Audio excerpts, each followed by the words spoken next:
चंद्रपूरच्या साई संकल्प सेवा प्रतिष्ठानच्या वतीने आयोजित झाला दीपोत्सव सोहळा। साईबाबांची 31,000 दिव्यांची मनोहारी रांगोळी। चंद्रपूरच्या साई संकल्प सेवा प्रतिष्ठानच्या वतीने दीपोत्सव सोहळा आयोजित करण्यात आला। साईबाबांची 31,000 दिव्यांची मनोहारी रांगोळी दिव्यांच्या माध्यमातून काढण्यात आली। शहरातील सरदार पटेल महाविद्यालयाच्या मैदानात ही भव्य दीप रांगोळी काढण्यात आली।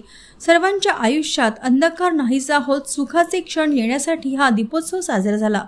ड्रोनच्या माध्यमातून साई प्रकाशाची मनोहारी दृश्ये टिपली गेली।